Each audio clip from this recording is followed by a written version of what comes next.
السلام عليكم ورحمة الله وبركاته. ازيكم عاملين ايه؟ وحشتوني جدا جدا.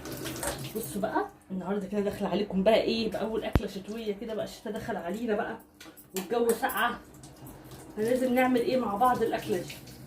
ايه الاكله دي بقى؟ ديت اللي هي العدس. هنعمل بقى العدس الشتوي بقى، يعني من السنه اللي فاتت ما عملناهوش، وانا جوزي وولادي بيحبوه جدا. انا مش قد كده يعني مش بحبه، انما جوزي وولادي بيحبوه. فقلت ايه بقى اعمله لهم النهارده. بصوا بقى بغسل الحاجه كده وبنضفها. دي طريقتي في اعمال العدس وبتطلع طعمها حلو جدا، مش بشهادتي انا، بشهاده اولادي وجوزي. تمام. جبت ايه اول حاجه خالص جبتها قرن فلفل كده كوبي، وطماطميتين، الكوسايه ممكن تستغني عنها، بس الكوسايه الواحده بتدي قيمه غذائيه وطعمها ما بيبانش. فاهمين قصدي ايه؟ يعني لما تعملي كوسايه هتدي معاكي قيمه غذائيه، وفي نفس الوقت طعمها ما بيبانش خالص مع البصل والجزر والطماطم. فاهمين قصدي ايه؟ فالصراحه بتكون حلوه. وانا بحب بقى قدام ولادي ياكلوا حاجه ان انا اعللهم القيمه الغذائيه بتاعته. ادي كده ايه كمان الكوسه، وبعد كده هقشر الجزر.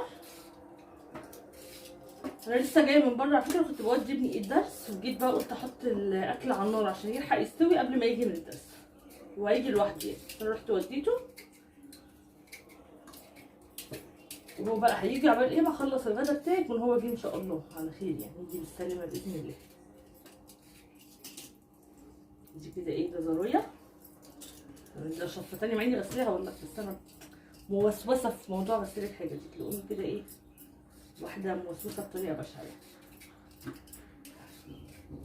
المفروض ان انا غسلاه قبل ما يتقشر، بس مفيش مانع ان هو يتغسل مره تانيه. نظافه الخضار ونظافه الاكل، لحوم اي اكل دي امانه، لان ولادك بياكلوا من الحاجه دي، فانت المفروض تبقي امينه جدا في الحاجه دي. تغسلي الحاجه كويس جدا.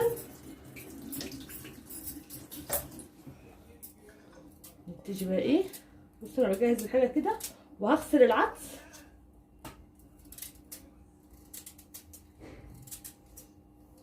الجزر بقى والطماطم هو اللي بيديله لون حلو. طبعا الفلفل والكوسه لا ما بيديلهمش لون حلو لان لونه مخضر، انما بقى الجزر والكوسه هو اللي بيديله لون حلو. تمام. يجي بصوا بطاطستين صغنطتين خالص، البطاطس البيه دي. لو بطاطسايه وسط خلاص اعملي بطاطسايه واحده، يعني ما تكتريش البطاطس. بس انا عشان معايا البطاطس اللي هي البيه والله جايباها ب 20 جنيه، بس انا ما كانش عنده غير البيه دي. عايزه اقول لكم البطاطس دي بقى تبقى جميله في الحشو. في حد محبوس في الاسانسير ايه ولا ايه؟ سامعين الخبط ده؟ مش عارف حد محبوس ولا حد بيخبط على حد، مش عارفه الصراحه. لو سمعت خبط تاني هروح اتصل بالحارس بتاع العماره او اطلع ابص كده اشوف.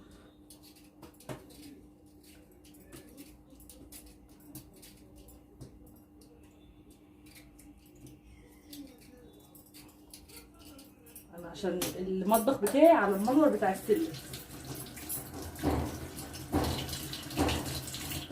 لا ده حد بيدق حاجه.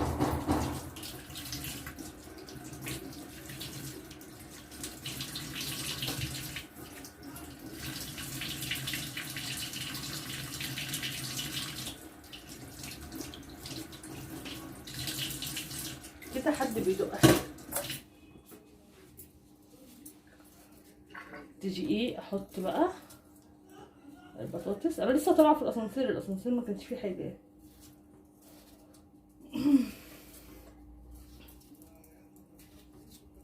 تمام. ده طبق بقى ايه، بصوا تخيلوا كم الالوان اللي موجوده في الطبق ده، فكم القيمه الغذائيه اللي موجوده في الطبق، القيمه الغذائيه اساسا اللي موجوده في العدس. اخر حاجه بقى بصلايه وحته توميه ومعلقه بقى هريسه شطه وخلاص. بجد حاجه كده وانا والله بعمله حلو يعني، انا ما بحبهوش بس بعمله بيكون طعمه حلو. في اول جوازي كان جوزي ما بيحبش العدس بتاعي، يقول لي بتاع امي احلى بتاع مامته يعني. بس دلوقتي بقى بيقول لي عليه حلو يعني الحمد لله. ان انا ما كنتش بعرف اعمله يعني في بدايه جوازي، ما كنتش خبره فيه. كان هما بيحبوه، مامته يعني بتعمله بلسان العصفور، تمام. فانا كانت مامتي بتعمله بالشعريه، فهو متعود عليه بلسان العصفور، كنت بعمله بلسان العصفور. بس كان نوع لسان العصفور ما كانش بيبقى حلو، كنت بجيب الملكه ستار فكان بينفش، وكنت بكتر بقى معرفش الكميه بتحط قد ايه، فكان بيبقى نفشان كده بطريقه بشعه الصراحه، كان بيبقى شكله وحش قوي. لكن انا دلوقتي بقيت بعرف اتحكم، وبجيب كمان لسان العصفور حوا ده ما بينفش خالص فبيكون حلو يعني. بصوا بقى، ادي العدس اهو غسلته وحطيته في ميه ونقيته طبعا، وغسلته وحطيته في ميه. هنزل عليه بقى بكل الخضار اللي قطعناه مع بعض، اللي هو بصل، جزر، بطاطس، عدس، طماطم، اي خضار انت عايزاه، كوسه. الكوسه طبعا مش اساسيه. بصوا الاساسي اللي هيبقى وحش من غيره الطماطم والجزر، لازم طماطم وجزر وبصل، ده حاجه اساسيه. كوسه بقى، فلفل، بطاطس، كل ده مش اساسي. ده انت بتحبي كده ولا ما بتحبيش كده؟ فاهمين قصدي ايه؟ ولو عندك اطفال انصحك تحطي كل الحاجات دي، عشان كل حاجه من دي، وخصوصا بقى لو اولادك كده زي اولادي بيطلعوا عينك في الاكل، فحاولي تزودي لهم القيمه الغذائيه في الاكل. حطي بقى حبه ملح كده، وهنحط حبه كمون. ما بتحطلوش فلفل اسمر، العدس ما بتحطلوش فلفل اسمر، تقريبا الحاجه الوحيده اللي ما بتحطلوش فلفل اسمر. حبه كمون، معلقه توم، وكده العدس بتاعي هسيبه يستوي معاه حلو.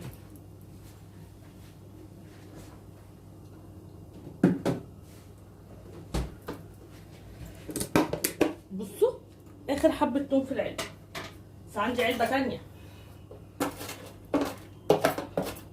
ما بيحصلوش حاجه. عايزه اقول لكم ان العلبه التانية ممكن بتاعت السنه اللي فاتت، انما العلبه دي والله العظيم ممكن تبقى بقالها سنتين في الفريزر، مش من التوم ده، التوم اللي قبل كده يعني. العلبه اللي انا لسه هفتحها الجديده هي اللي بتاعت السنه اللي فاتت، ما بيحصلهوش اي حاجه. مادام بتاخدي التوم فرزيه، اهم حاجه تاخدي المعلقه وعلى طول تجري كده تحطيها في الفريزر، ما يفكش ابدا منك، اوعي تخليه يفك منك. لو قعد بالثلاث سنين في الفريزر ولا هيجرى له حاجه. هغطيها بس عشان انا مش لابسه الحجاب، عشان وشي عيدان فيه. ونيجي بقى تعالوا نشوف هنعمل ايه. كده وكده خلاص هسيبه يستوي. كنت احط هريسه الشطه، خفت ادم يقول لي لا حراق، فمش حاطه. انت برضو لو عندك هريسه الشطه حطي معلقه كده. بصوا بقى، انا ما بحبش العدس، طب هعمل ليا ايه؟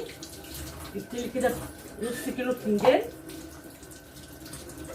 طبعا بيتاكل جنب العدس اساسا، الناس اللي بتحب العدس الطبق كده ده جانبي جنبه بيكون حلو. هنعمل مسقعه.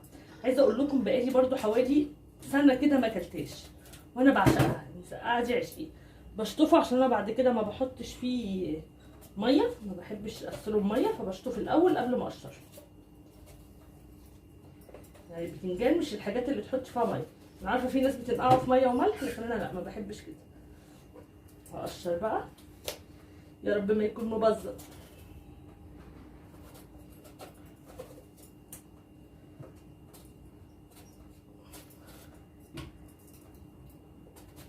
لما العدس يستوي اكون قليت البتنجان وعملت المسقعه بتاعتي.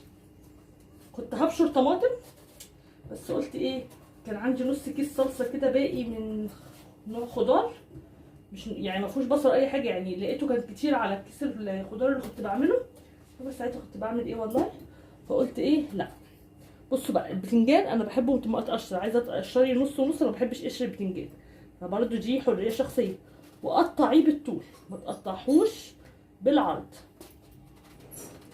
عشان ما يشربش منك زيت. اهم حاجه تقطعيه بالطول كده، مش مبذر وجميل الصراحه. بزعل اول لما اجيب بتنجان والاقيه مبذر.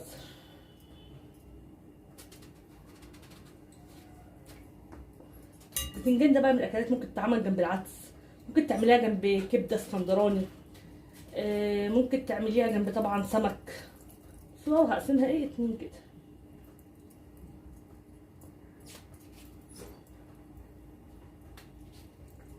وبترش عليه حبة ملح وخلاص على كده.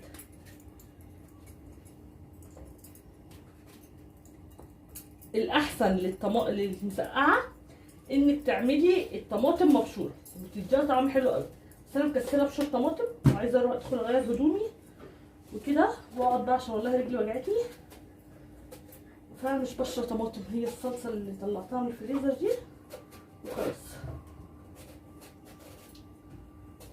عايزة اقول لكم امبارح كنت بعمل سمنة و يعني وقفت يجي 3-4 ساعات بسببها. كنت بعمل سمنة من وش اللبن، ما كانت رافضة خالص تترب. عمالة اعمل فيها من المضرب واحط عليها ملح واشيلها في الفريزر شوية عشان تسقع فترضى تتضرب.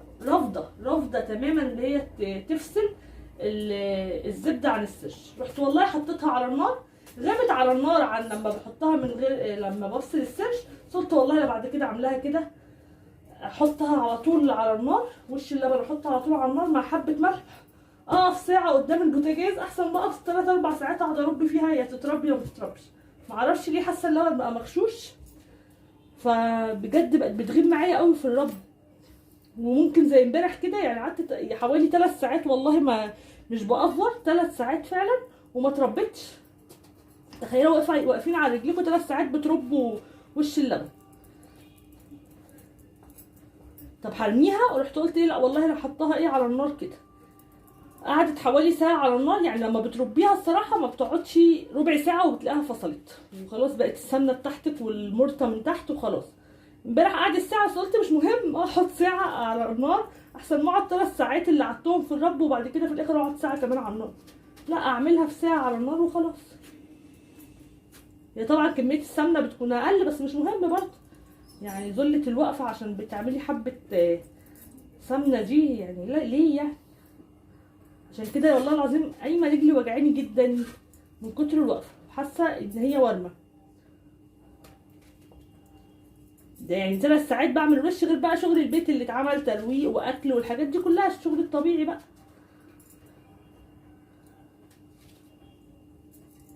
هرش بقى عليها حبة ملح، بس اجيب بلاستيكة كده عشان اعرف ارش. طبعا الفوطة دي نضيفة.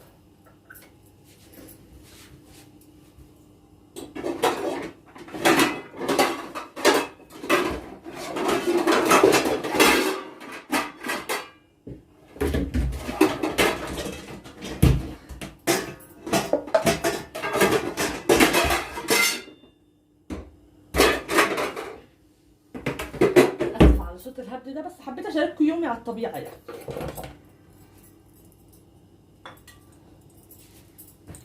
هرش بس عليها حبه ملح وانطره واركنه على جنب. اغير بقى واروح اقليه، مش هقليه معاكم بقى الصراحه عشان ايه هغير هدومي.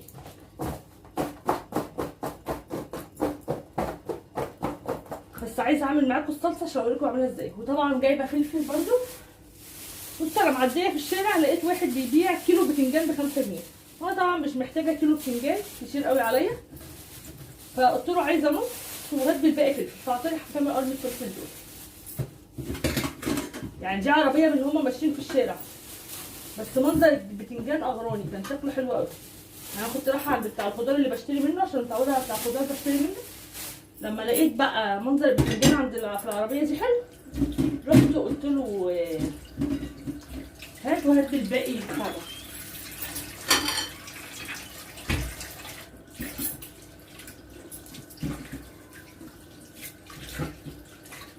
قال لي انا ببيع بالكيلو ما ينفعش، قلت له هات بالباقي فلفل. انما انا كيلو بتنجان هيترمى، هيفضل في التلاجة وفي الاخر هيترمى. بس مش دايما بعمل المسقعه دي، ولادي يعني مش ما بيعرفوش ياكلوا الاكل ده. بس الفلفل مش حلو، مش عاطفي كده، مش عاجبني، ما بحبش الفلفل الكبير. عارفين بقى الفلفل ده حلو ايه يا ولاد؟ عارفين الفلفل ده بيبقى حلو في ايه؟ المحشي. احشيه بقى محشي، الرز محشي، يا لهوي بيبقى خطير والله. لما بعمل محشي لما بدور عليه ما بلاقيهوش، سبحان الله. الفلفل الاخضر اللي هو الكبير ده، بس مش بحبه في القلي. انا بحب اللي في القلي اللي هو الاخضر الغامق الرفيع، مش التخين ده.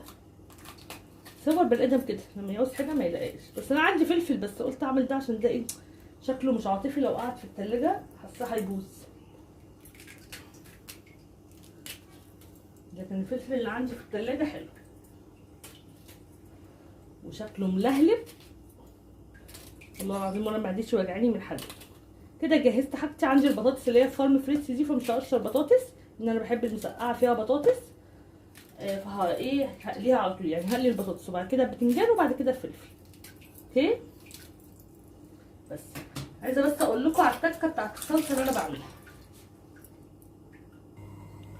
بصوا بقى، هحط هنا حبه زيت زي ما قلت لكم، لو هتبشروا طماطم هتكون احلى. تمام. بصوا بقى، دي علبه الثوم ايه الجديده، شايفينها؟ بصوا بحالها ازاي، شايفين لونها ولا اتغير ولا اي حاجه من السنه اللي فاتت، يعني الثوم قرب يطلع تقريبا.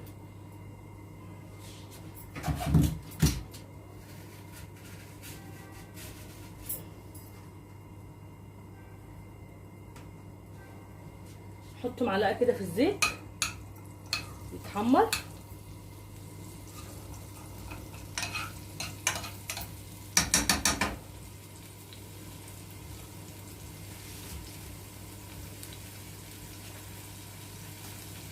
بس واحطه في العدس معلقه تانية عشان كنت حاسه ان هو كانش كتير يعني. ليه بقى حطيت تاني؟ عشان انا اساسا ما بعملش طشه للعدس، يعني المفروض يتعمل لها طشه بصل يا طشه توم حسب هتاكلوها فته ولا باللسان العصفور او بالشعريه يعني. تمام. او في ناس كمان بتعمله بالرز، بس انا بقى ما بعملوش عشان يبقى خفيف على الاولاد. هو كده كده فيه البصل وفيه التوم بتاعه، ليه اعمل طشه؟ فبحس ان هو هيبقى تقيل قوي على الولاد، لان التقليه دي هي اللي بتقل العدس اساسا وبتخليه تقيل على المعده، فبخاف الصراحه ما برضوش.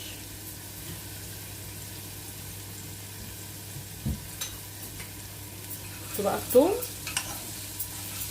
يصفر بس معايا، تنزلي بالخل وبعد كده يا اما عندك قولوا معايا طماطم مبشوره حطيها، ما عندكيش بقى كده وكسلتي يعني زي حالاتي صلصه، اي صلصه تضربها في الخلاط، صلصه عندك في الفريزر، اي صلصه. اهي بصوا التومه تحت اهي بدات تصفر، احط حبه الخل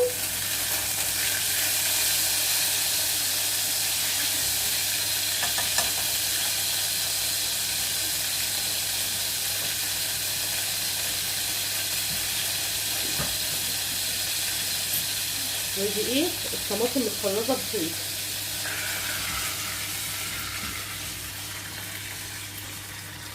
واحط حبه ملح فقط لا غير. تحطي كزبره حطي، لكن انا ما بحبهاش الكزبره قد كده. هتحطي حبه ملح، وهتحطي ايه كمان معلقه صلصه عشان تتقلها لك، معلقه صلصه اللي في البرطمان هحط دلوقتي بالمره. بصوا معلقه صلصه كده اللي في البرطمان وحبه ملح بس لما تفكوا خلاص على كده. دي كده ايه خلطه مسقعه. ايه بقى اللي هعمله وانا قافله الكاميرا؟ هقلي البطاطس والبتنجان والفلفل، ويا اما هفتح معاكم الكاميرا وانا بعمل ده طبعا هيستوي. هضربه بالهاند بلندر، ما بصفيهوش، هضربه بالهاند بلندر بس بضربه حلو جدا جدا بالهاند بلندر. عايزه تصفيه بقي صفيه، ما عندكيش هاند بلندر خلاط. وبعد كده كمان هعمل ايه؟ هحمر حبه لسان عصفور في معلقه سمنه واترشها عليه لحد ما يستوي، اسيبه اوطي عليه لحد ما يستوي، كل شويه تقلبيه. بدل لسان العصفور ممكن تعملي شعريه عادي جدا، في ناس بتحط كبشه رز جواه برضو عادي، زي ما تحبي بقى. دي الاكل ده اذواق. بس كده كده اكلتنا خلصت، هوريها لكم بعد ما يخلص ان شاء الله. وبكده خلاص خلصت اكلتنا النهارده. بصوا بقى طبق المسقعه الجامد ده 3-4 ترغيفه واضربي والرجيم ضاع. بس ومشطشط بقى الشطه، قليت شطه طبعا وبطاطس وبتنجان، وده برضو العدس. بصوا لسان العصفور جواه كده. ونروح بقى نجيب عيش وهنروح ناكل انا والولاد. بس كده ما تنسوش بقى تحطوا اللايك وتعملوا شير وتعملوا سبسكرايب، واقول لكم السلام عليكم ورحمه الله وبركاته.